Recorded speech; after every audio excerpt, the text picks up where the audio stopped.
En français, on utilise depuis et on parle de la période, mais en anglais, lorsque vous utilisez l'équivalent de depuis qui est since, ce qui suit ne sera plus une période, mais ça sera forcément le point de départ de l'action.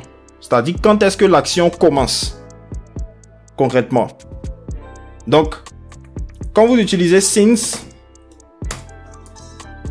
ce qui suit c'est, on va dire, the start of the action. Ok? Et si vous voulez parler d'une période, alors ici vous allez utiliser for.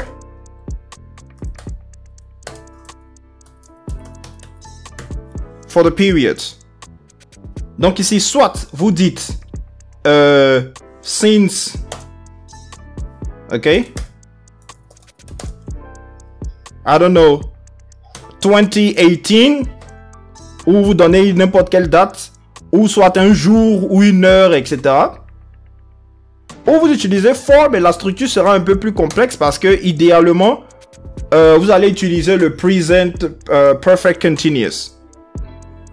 Donc, c'est là que ça devient un peu plus complexe parce que vous allez dire ici par exemple, we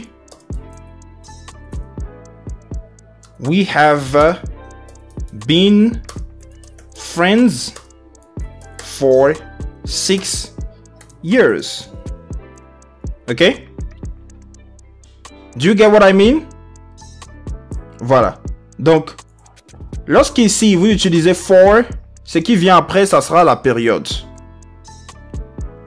Dans ce cas-ci, vous allez utiliser le present perfect où vous dites we have been friends for 6 years.